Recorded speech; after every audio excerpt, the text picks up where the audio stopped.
Devout Muslims long to go on pilgrimage.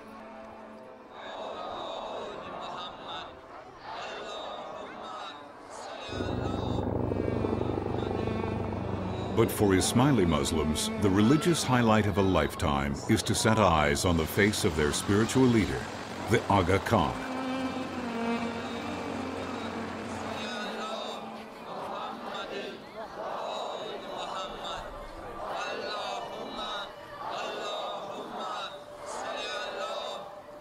This is their leader, Prince Karim al-Husseini Aga Khan.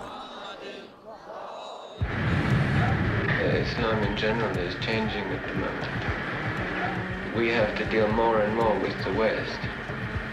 This is one of the very, very big difficulties we've faced all along. And we are always having to work against a background which is not Islamic. These are troubled times. Islam is at odds with itself and the West. Too often, extremists call the shots.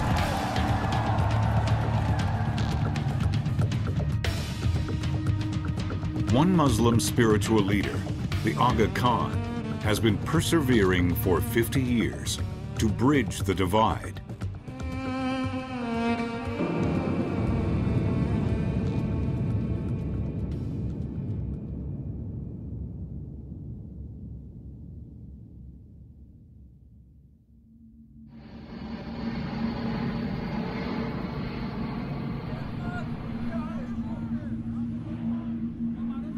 Executive jets are not a common sight in Afghanistan these days.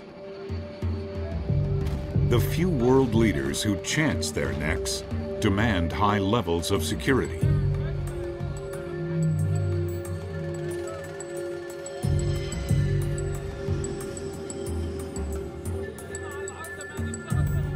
On the eve of his Golden Jubilee, he has come to a land that is home to the Taliban and once sheltered Al-Qaeda.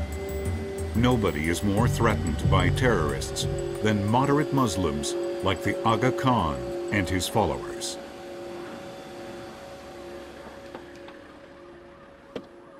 Today, the Ummah, the world community of Islam, is scarred by terrorists. The Aga Khan has been the leader of the Ismaili Muslims for 50 increasingly troubled years. A man of peace in a land of war, the Aga Khan has come to Kabul to preach a traditional, non-political and spiritual Islam. Holy Quran says, "Verily, God does not change a people's condition unless they change that which is in themselves." The Aga Khan has been a familiar figure on the world stage. For many Muslims, the Aga Khan is a voice of moderation, a voice of reason, a voice of an Islam that talks about pluralism, of diversity. He ranks amongst the foremost leaders in the Muslim world who are seriously thinking about dialogue between civilizations and dialogue between religious and cultural communities. He was only 20 when he became the Imam, his people's religious leader. The enormous responsibility which had come to me, I didn't feel prepared for it. It was a very, very heavy burden to take over. The world may have changed, but the Aga Khan has maintained the love and loyalty of his followers. They regard him with a reverence that some Muslims see as un-Islamic. Do they see the Aga Khan as the manifestation of God's grace to humankind? Yes, they do. He is our Imam. We are his followers. Without his blessings, I don't believe anything would move. I believe that what he tells me is what I should accept and follow. He's looking after our future. He's guiding us secularly and spiritually. do they look at the Aga Khan as God, as Allah? No, they do not. The noble and peaceful religion of Islam is not a monolith, but a mosaic, with two main strands, Shia and Sunni, and with many different branches under them. It is the fastest growing religion. Islam is fundamentally pluralistic. What Islam emphasizes is the oneness of God. But the Quran is quite specific that God created humankind in different colors, different tribes, different ethnicities, as part of the divine plan. And therefore Islam celebrates the pluralism of human societies, of human languages. So whoever believes in the oneness of God, who believes in the message of Muhammad and follows the Sunnah of Muhammad, or aspires to follow the Sunnah of Muhammad, is part of the Ummah of Muhammad. Of the world's 1.4 billion Muslims, less than 15% live in Arab countries or the Middle East. Scattered across 30 countries, from China to Canada, there are at least two main branches of Shia Ismaili Muslims, of whom perhaps 15 million follow the Aga Khan. Throughout their history, they have been persecuted and often seen as heretics by some fellow Muslims. يعني في القرآن لا يأخذون القرآن كاملا. They don't take the Quran as it is, and they don't abide by the practices shown in the Quran. لا يلتزمون بها. I uphold the position that Ismailis are part of the Ummah of Muhammad. And that is, I think, is something that is unequivocally factual based upon this hadith of the Prophet. All communities in Islam will have their friends and their people who are less well disposed. The faith has many, many different communities, as in the Christian world. If you ask a Russian Orthodox what he thinks of the Catholic Church, you might not get the sort of answer that Christian you would think is, let's say, ecumenical.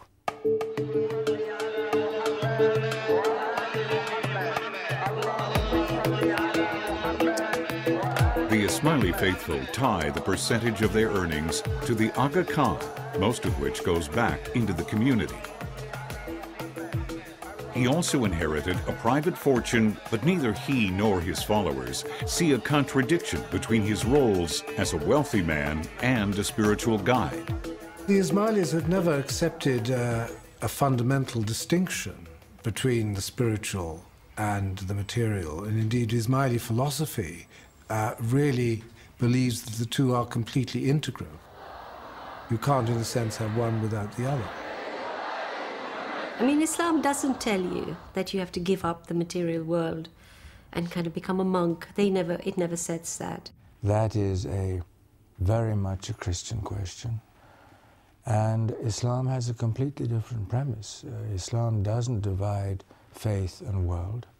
What it says is don't abuse of the world. If you are wealthy, use what is necessary for you to live appropriately and be generous with the rest.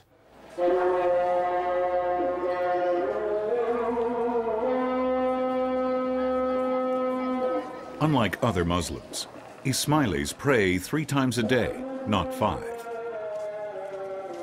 Outsiders cannot pray with them, but Ismaili men and women pray together. In our mosque, we all share the same hall.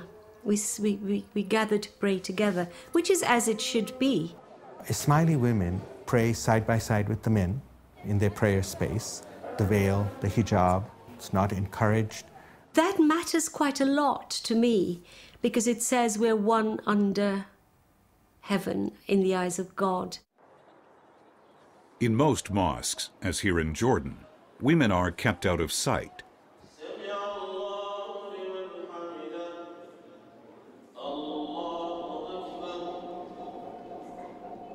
Sunni Muslims, for instance, telling me they cannot imagine that men and women could be praying side by side and with the women unveiled.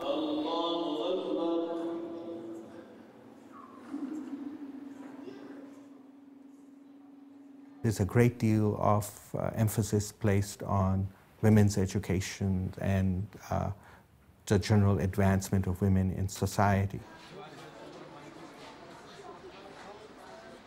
In Ismaili schools, boys and girls receive equal opportunities. There has been a tendency in parts of the Islamic world to see education as a trampoline to let women take positions in society which the Muslim world or Muslims might consider inappropriate. Ismailis are heirs to a rationalist tradition in Islam, which goes back to the very early period in the 800-900s.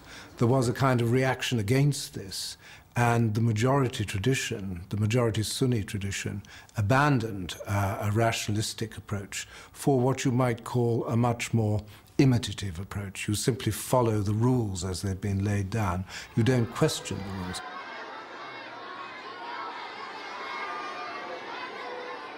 These young boys belong to a fundamentalist madrasa in northwest Pakistan. Prayers start at 4 in the morning. More than half the day is spent learning the Quran by heart. Well, I think in the very conservative areas of the Muslim world, you have a tremendous emphasis on rote learning. Young children are required to memorize the Quran in its totality.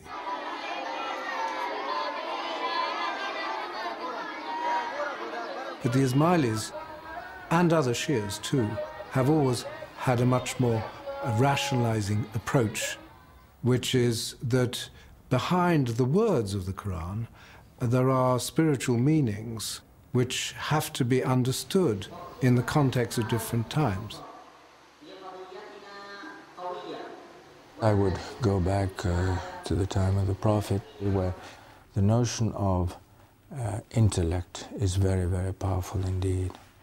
And what we're trying to do is to bring this notion of intellect as part of faith forwards in what we're trying to achieve.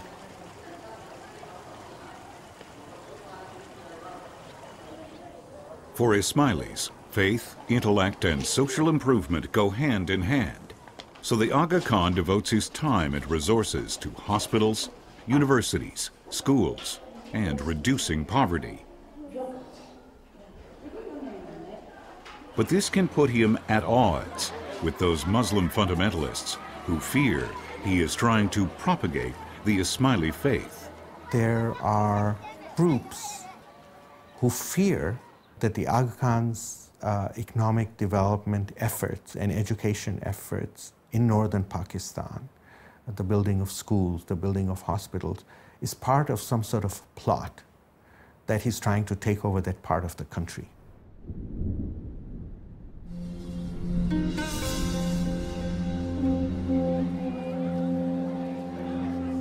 Ismailis believe that the man who became their 49th Imam in 1957 is a direct descendant of the Prophet Muhammad.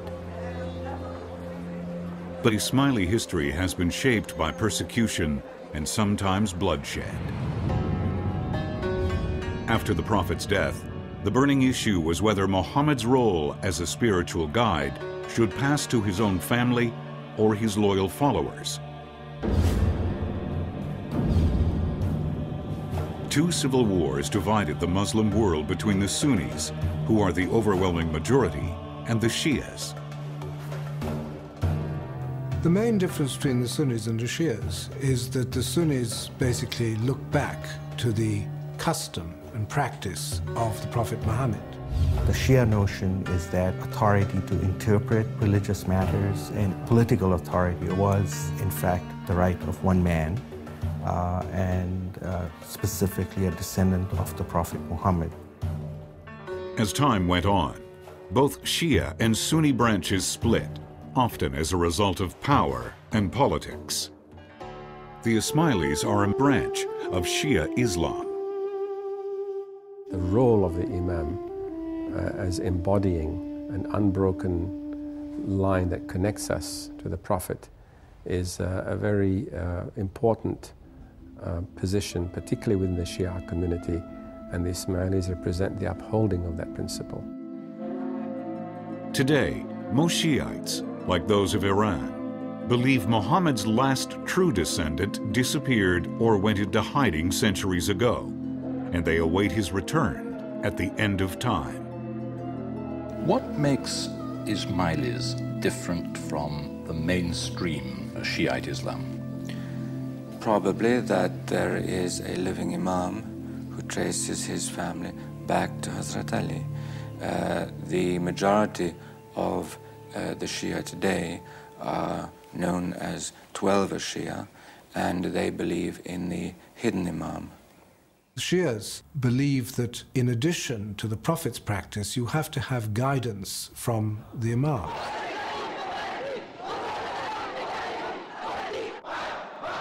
In the case of the majority Shia community, that guidance is given by the Ayatollahs.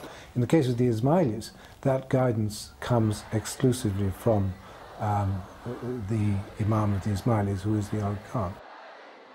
The next Imam cannot be appointed during your lifetime. He is appointed during my lifetime in the sense that I'm the person who knows who the next Imam would be. But only he only me. But he becomes Imam when I die. The Ismailis' history has made them who they are. They came into their own in 969 of the Common Era.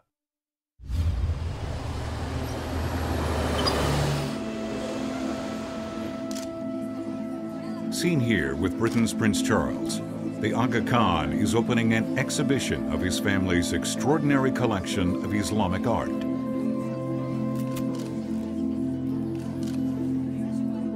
Many of the most beautiful objects were sponsored by his own ancestors 1,000 years ago in Cairo. Cairo was the capital of the Fatimid Empire. Ruled by the Aga Khan's ancestors, it was one of the pinnacles of Islamic civilization. For the first time in Muslim history, the Shia were able to establish their own independent state, which eventually turned into a very large empire covering not only North Africa, but parts of Sicily, of Europe, and for a short period of time also Mecca and Medina. The glories of the Fatimid era include Al-Azhar, the world's oldest university. In this enlightened age, the arts flourished, and so too did philosophy and theology. In Fatimid times, you have Ismaili philosophers drawing on Greek philosophy, Neoplatonic thought, Gnosticism, affirming in a way that religious truths can be found in many different cultural systems.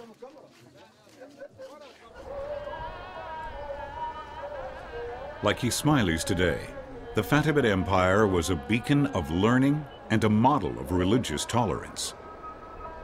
Egypt had a much larger Christian population and quite a big Jewish population. It was a very pluralist society where Christians, Jews, Sunni Muslims, Shia Muslims all worked together for the betterment of the empire.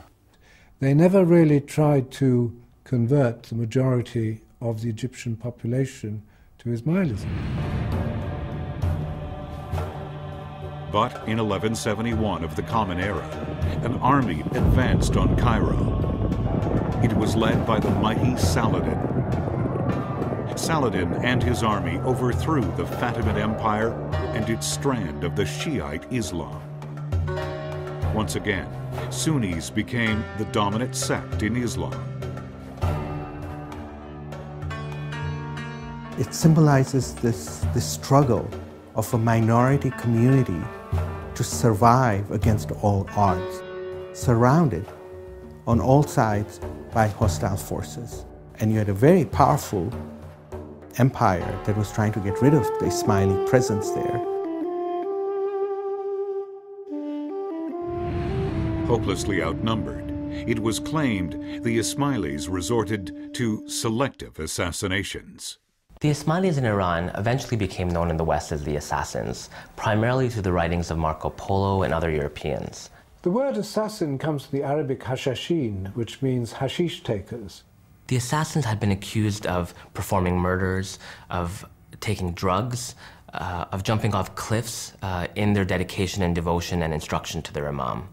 A very improbable story, because if you're actually going to assassinate someone, you probably need to have a very steady hand. A lot of these constructions of the Ismailis as assassins, as really a cult of assassins, is in fact a creation, on the one hand, of propaganda, and on the other hand, the transmission of some of these stories by Western travelers like Marco Polo, who picked these stories up from some Sunni sources.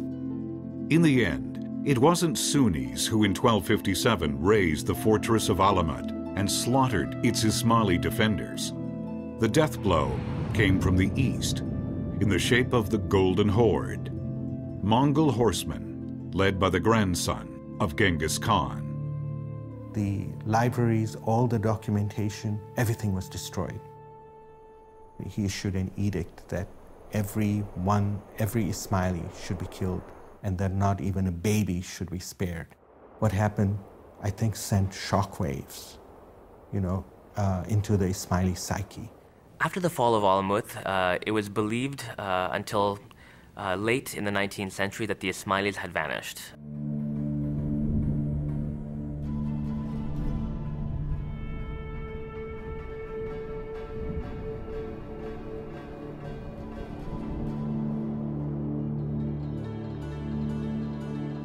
The Ismailis had not vanished. Instead, they had blended in with their neighbors in Persia, Syria, and India, hiding their identity, praying in secret. To this day, outsiders are usually not allowed to witness their religious services. There have been times in Ismaili history where communities have been persecuted, where communities have found it difficult to practice their faith openly, and as a result, many communities today have inherited a culture of exclusivity, of privacy, in which they choose to practice their faith, sometimes outside the open eyes of others. It was 500 years before Ismailis showed their faces again. This photo, taken in the mid-1800s, shows the 46th Imam. The Shah of Iran had granted him the title of Aga Khan, meaning Commander-in-Chief. After an abortive uprising, he fled to Afghanistan. In 1877, the present Aga Khan's grandfather was born in the part of British India that is now Pakistan. Perhaps nobody has had more influence on the Aga Khan's life than his grandfather. Only 7 years old when he succeeded, that little boy would go on to create the Ismaili community as we know it today. He really decided at a very young age to go the whole way to modernize his community as fast and furiously as he could. He noticed very early on that while the vast majority of Indians, the Hindus, were being educated through proper educational systems, many of the Muslims were still living in rural areas and were not getting access to proper education. The third Aga Khan was determined to learn from the British imperialists. At that time, a lot of progressive-minded Muslims realized that to improve the social conditions of Muslim people, it was better to go with the flow of British power than to try to resist it. The grandfather decided that girls should be educated, and that if there's a girl and a boy in a family and there's only enough money to educate one, you educate the girl, because she brings up a family. And he decided, he was quite right, that if women got educated, modernity and progress was incredibly fast. Just how well the Ismaili community had prospered became clear when on his Jubilee anniversary, they presented him with his own weight in gold, then diamonds, and finally platinum. The money that was collected from the various communities for this purpose was actually redistributed back to the community for their various welfare projects. In hindsight, what it was actually able to do for the community was to establish them. It built schools, it built educational facilities. So you could say, in a sense, they were donations by the community to the community, with the Imam as a sort of clearinghouse in the middle. The third Aga Khan went on to play a prominent role on the world stage. During the troubled years before World War II, he was president of the League of Nations. After the war, he was an important player in the events that led to Indian independence and the creation of the Muslim state of Pakistan. In the post-war years, the third Aga Khan relished his position as a former world statesman and bon viveur. Wealth is fine, wealth creation and having a kind of fulfilled earthly life, including sensual pleasure, is very much part of Islam. He was a seeker after publicity. He enjoyed the fun of it. The image of a racehorse owner and breeder who was quite literally worth his weight in gold fixed itself in the Western imagination. You have the reputation of being one among the 6 richest men in the world, which is obviously a very nice thing to be if it's true. I would like to know if that is true, and if so, whether it's possible to tell us at all where the wealth comes from. I should consider it as a great, very great dishonor to be so rich as all that. Of course, I have the control of what is the funds of the imamate, and I certainly receive very large sums, but by far the greater part of it I spend on various other objects that are not personal. But behind his ebullient exterior, he remained a shrewd judge of human nature. The Aga Khan's son and heir, the dashing Ali Khan, was a decorated war hero, much admired for his work for the Ismaili community.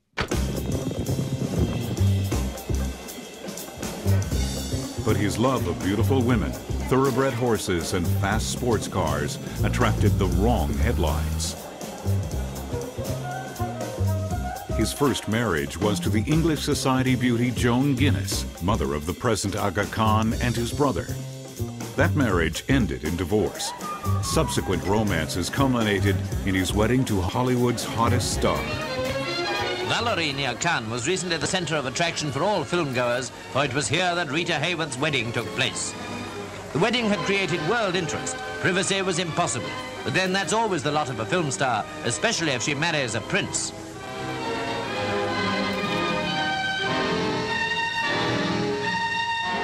The third Aga Khan remained fond of Ali Khan's first wife, Joan, and kept in close touch with her son, Prince Karim. Karim was clearly a very different character from his father. Well, as I said before, in a sense, my father was an elder brother to me. I saw him occasionally. I saw him during the holidays. My grandfather was more the senior figure in the family, with whom you discussed what you were doing at school and not doing at school. And it was a very different relationship, and he was very much the head of the family. You've been at Harvard University for years. What are you studying? Oriental history. Right, yes. And it's a wonderful subject to study in college because you get a chance to get the religious background as well as the political and social background. I'll tell you one thing about Karim. We thought there was something wrong with him. He didn't drink and didn't smoke. And we were wild. Everybody was wild in those days. Nobody worked. Well, he did. And he was a very serious young man.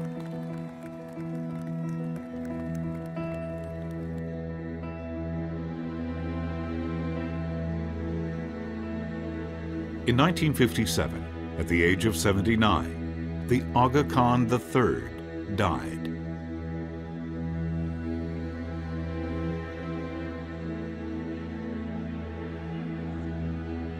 They would bury him in Egypt, the land of his Fatimid ancestors.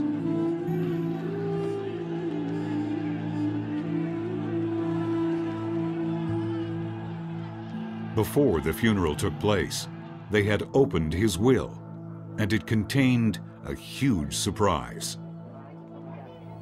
When the will was read, it was found out that it was not Ali Khan as expected to succeed him as Imam, but actually Ali Khan's son, the present Imam, Karim Aga Khan. And for many Ismailis, this was really a surprise. 20-year-old Aga Khan IV proclaims the start of his reign. In his predecessor's words, the Ismaili sect needs a modern-minded young leader to cope with the problems of an atomic world.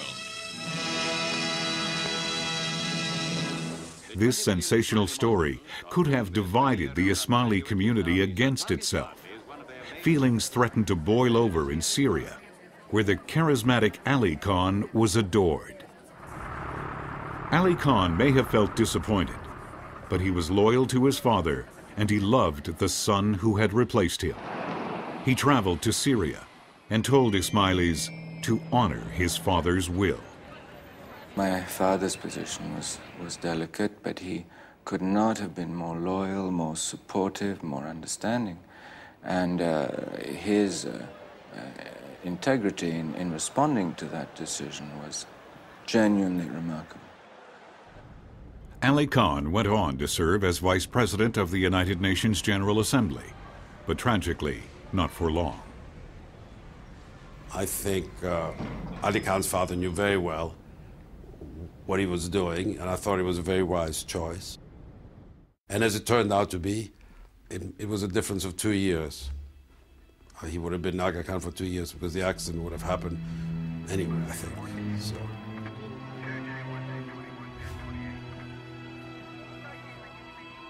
2 years later, Ali Khan died in a high-speed head-on car crash near Paris.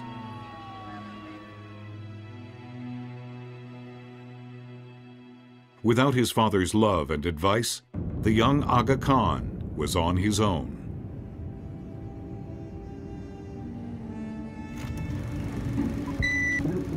The next year, Prince Karim decided to allow the American filmmaker Bob Drew to make a documentary about him and his work. He had a secular leadership role, and in addition to that, he had a spiritual role. He was a spiritual leader. At the same time, the Aga Khan was an athlete. He was an Olympic-class skier.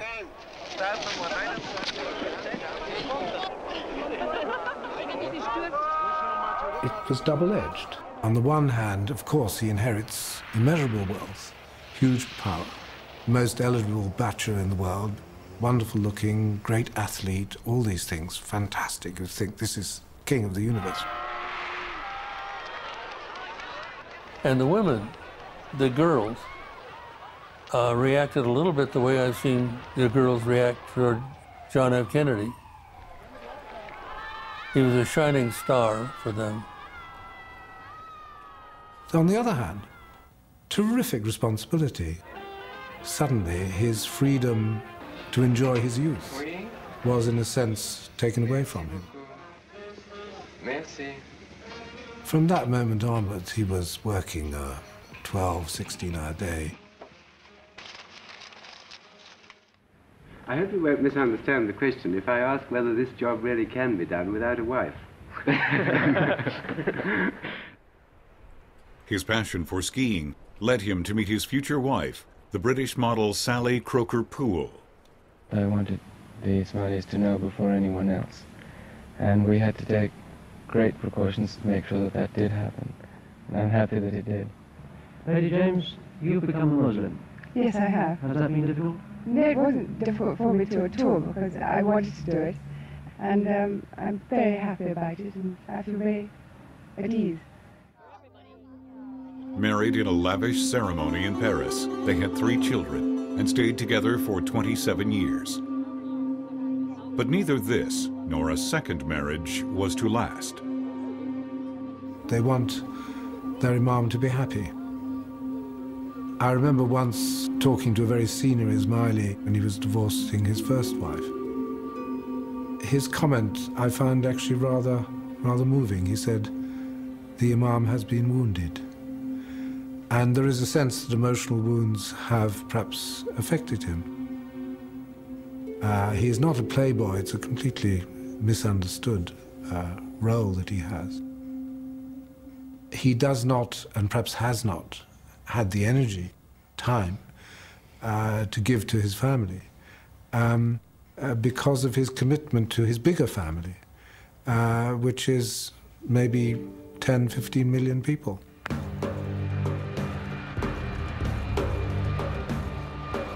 right from the start, the young Aga Khan undertook a punishing schedule. Here, he is seen arriving in Kenya. The Aga Khan will go to the mosques of the Ismailis to give them the spiritual communion that only his presence can evoke. As one senior Ismaili explained to me, he is the child of the community. He belongs to his people. He doesn't really have the freedom just to be, you know, a rich man cruising around the world.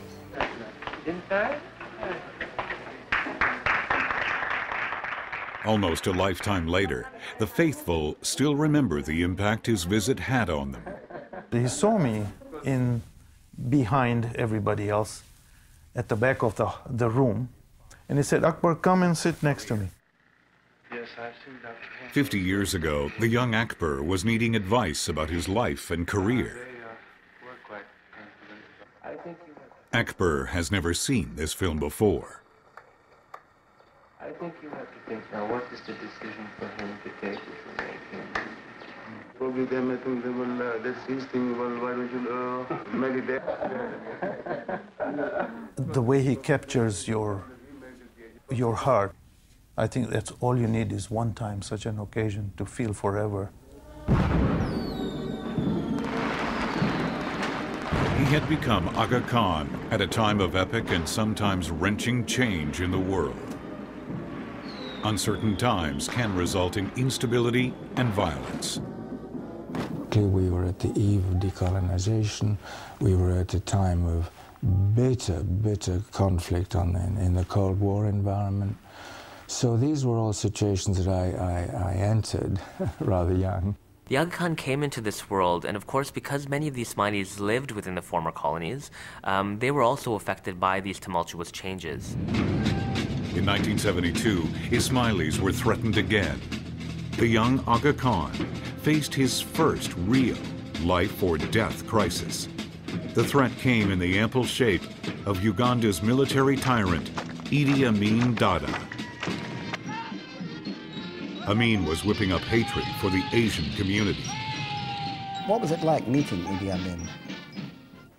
Well, I mean, he was frankly on the very extreme limits of sanity. And how did you handle that? You couldn't. The times I saw him, you tried to get him to focus on real issues, and he would slide off into other issues. You couldn't get clarity on anything.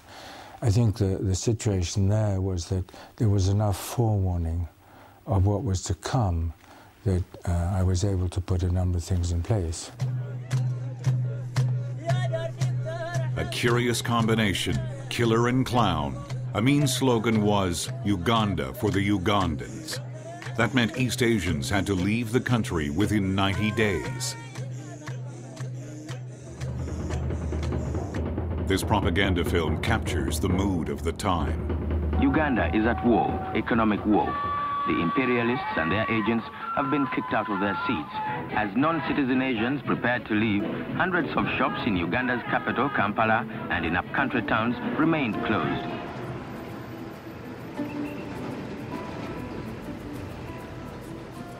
Most of the temples, only used by the Asians, were closed. It was later discovered at Aga Khan Temple that they had been used as money hideouts as well as for prayers. Well, we heard on the radio that Idi Amin said that we had to go.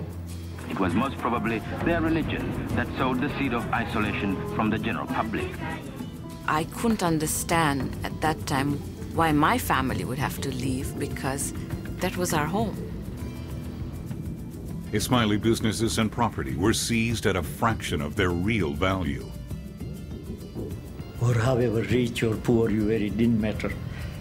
You would only get $1,000. And that's all we got. Their bid to turn Kampala and other towns in Uganda into another Bombay had failed.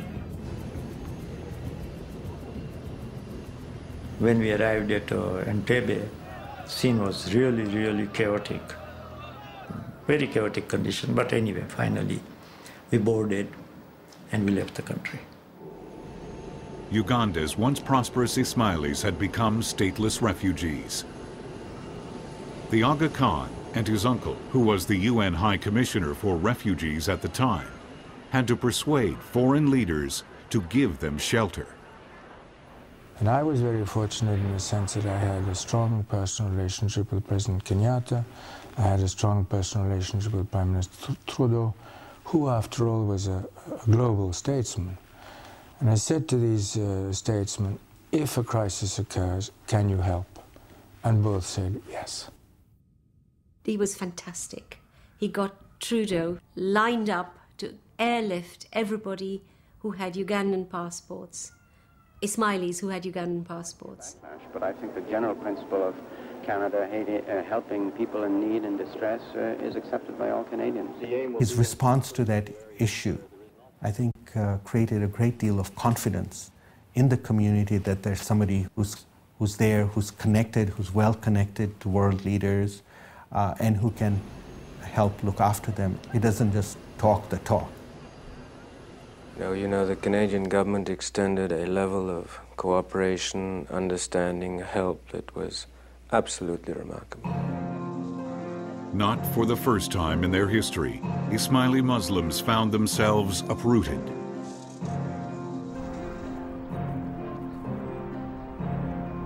This was the first time that an Ismaili community had to recreate itself in the West. What have you learned so far about the people who came to Canada? Well, first that they are a changed community psychologically. There is a sense of peace and equanimity, which is really very visible. There is a sense of challenge.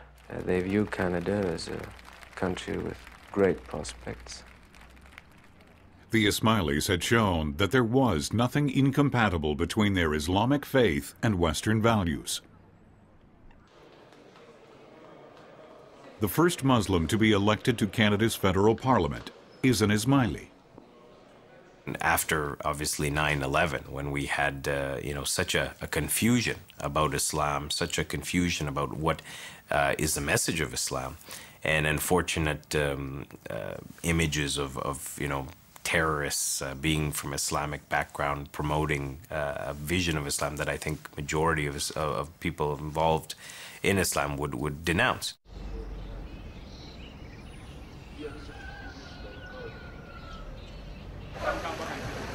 Three decades later, and the Aga Khan is back in Uganda, at a place where Idi Amin once tortured his victims. The Aga Khan feels very attached to Uganda. He has been here several times. He's meeting His Excellency the President, and they're always talking about investment. Right now, they have just invested in the Serena Hotel. The young Aga Khan inherited from his grandfather a network of charities, schools, and hospitals. He has continued to build on that legacy. He took on these very heavy responsibilities 50 years ago, 1957. He was coming into a world in which I think we were all starting to become aware that the differences between rich and poor were not going to just continue unaddressed, that people in poverty, which were more than half the world, were not going to be silent. Headquartered in Geneva, the Aga Khan's development network, with 70,000 workers, distributes $400 million each year to create hope and opportunity in the developing world. The AKDN, the Aga Khan Development Network, is an organization today that's active in more than 35 countries around the world, made up of 9 independent but closely cooperative agencies, institutions, and the like. We certainly are led by a prominent Muslim leader, and his ideas and his interpretation of Islam are framing principles for us. They influence the principles all the time and in every way. And we try to articulate these principles. First of all, we're looking at poverty. The faith of Islam calls on all Muslims who have means to be generous. He was looking at the question of how you can encourage families and individual family leaders to live a better life by giving them opportunity, and to encourage them in terms of education of their children so that there could not be a limitation on the possibilities for his followers, but indeed an opportunity. Many of his projects, like this hotel project in Uganda, are meant to show a profit. The Aga Khan believes in self-sustaining investments that will create work and make money, which can then be reinvested in the country. Another word for it is patient capital. The purpose of our for-profit operations is to demonstrate to other private investors that if you're willing to take the time and perhaps a little additional risk, there are returns to be achieved. Setting standards, setting goals, setting models that can be emulated and whatever, not by preaching about them, but by doing them, is very much at the heart of what he does. Good morning, good morning. Say good morning, His Highness. Good morning. Please go on, I'm going to join the class. All right. His Highness the Aga Khan is a very hands-on manager. We have a living founder who's very directly engaged in the activities of all of the institutions.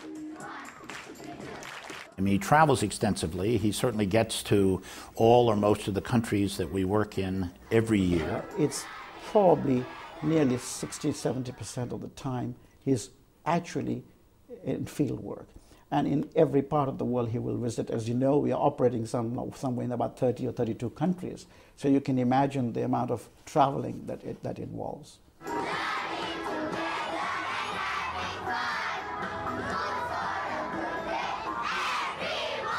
The majority of his time is spent on the road, without any question.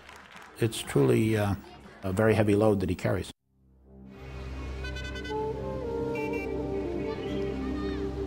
His personal passion is to preserve the architectural heritage of the Islamic world. He believes preserving and restoring these cities is essential for human dignity. Well, I think any civilization which loses its cultural expression is a civilization which has lost something. In the center of Cairo, he has turned a 500-year-old garbage dump into a park. This 20-year project has transformed the slums that once surrounded the park, restored historic houses, created jobs, and lessened poverty. The idea there was to restore the historic city, which was important to us, to address the ultra-poor, and to try to see whether we could add a social and economic dimension to culture or cultural restoration, which I think has worked. But it's harder to change old prejudices. We hear that the Ismailis have gold, jewelry, and treasures. But we are a simple people. We don't have large fortunes or a lot of money. And between Muslims, we don't compete over that. For Muslims, life on earth is just a passage to eternal life. The Ismaili believe that in order to achieve a certain spiritual freedom, you actually have to have some material goods. The other thing is that they really do believe that you can help the poor by getting rich. You're not going to help the poor just by being poor yourself.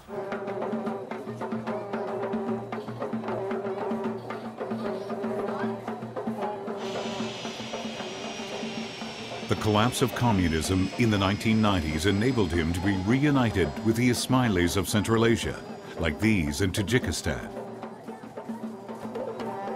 As the Cold War has receded, a new challenge has emerged, this time from within Islam itself.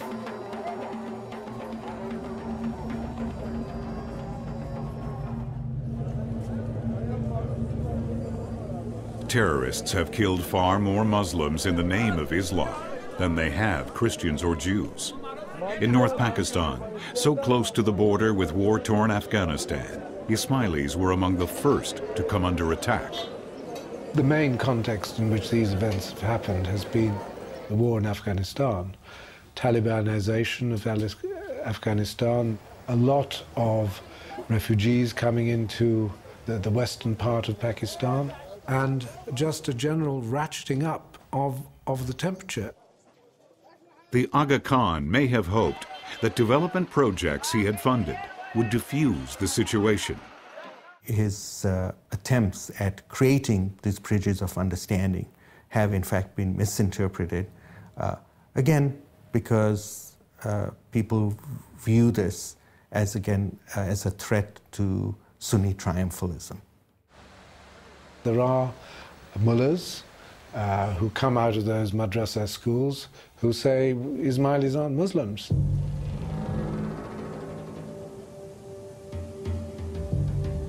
In 1982, in Chitral, the small Ismaili community was becoming an object of suspicion. It started with the rumor that the Ismailis had burned a mosque. This rumor turned out to be a false rumor, but the result of this rumor was that the people were incited. Salima's father used to preach at the Ismaili mosque, but her father also ran a hostel for boys of all faiths. The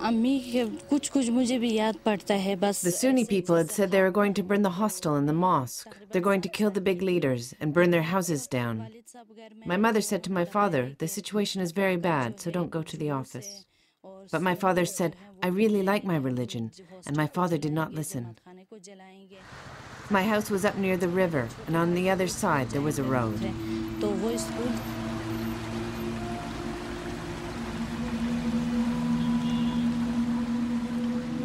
They shot a couple of people, and in one case, they threw a live person from the bridge.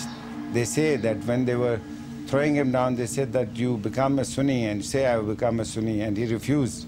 And when they were throwing him down, he said, La ilaha illallah Muhammad Rasulullah, means that I am a Muslim, but not at your command. 11 Ismailis were killed in the pogrom. The body of Salima's father was never found. That sometimes it feels as if we are losing the battle, that enlightened Islam is proving no match by definition, because we're not hardliners. We're accepting, we're tolerant, we're liberal. By definition, that means we are weak in front of very determined, aggressive foes. When Taliban fighters seized power in Afghanistan, Ismailis' lives were on the line. The Taliban saw all Shia Muslims as heretics and slaughtered thousands. Like other Shias, the Ismailis were under constant threat. In the mosques, under the Taliban regime, people were praying day and night. The Taliban era was one in which they would take people by force to pray. Everything they did was by force.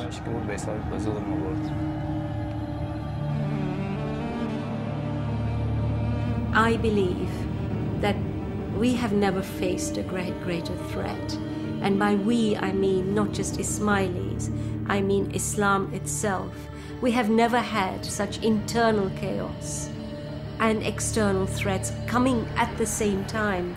It must keep him awake at night to imagine what the next 50 years holds. Will they wipe us out?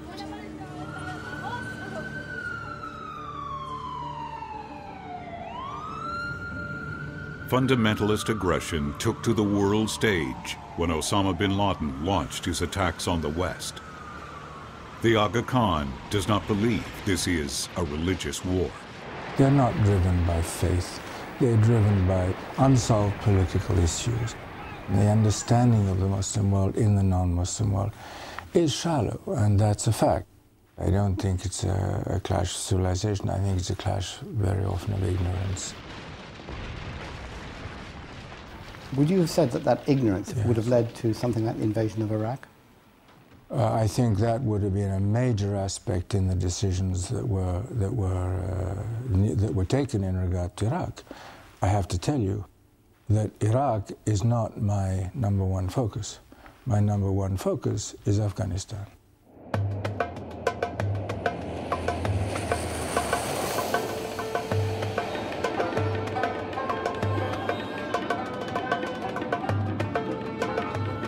the Aga Khan has not given up on Afghanistan.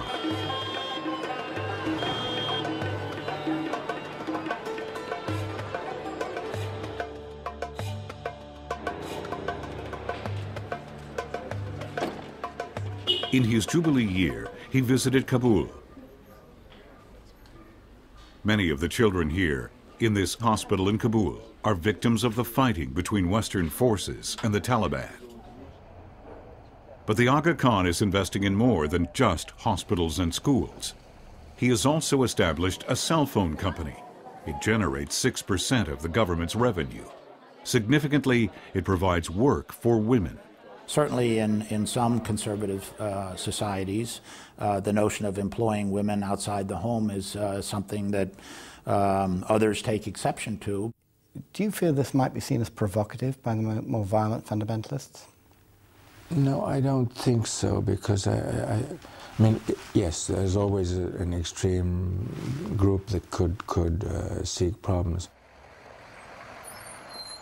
He knows that changing attitudes will take time.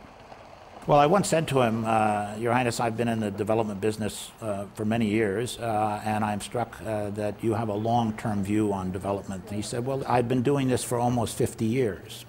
You know, it's not instant coffee. Development is not instant coffee. And he said, one thing I've learned is that permanent change, permanent positive change, simply takes time. He does not think in days or months or years.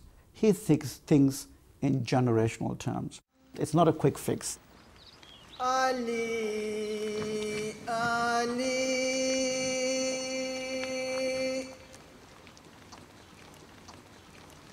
Dam Hamadam.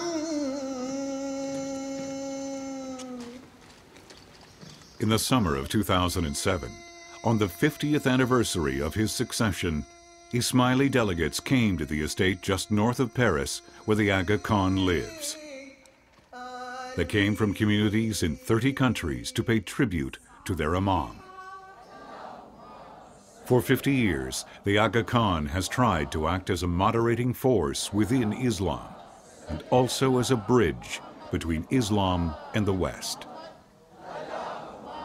Viewed from a historical perspective, the activities of the Aga Khans to create bridges in many different ways between different communities does in fact come from the experience of a minority community that's been persecuted and having lived in societies that are not able to tolerate difference.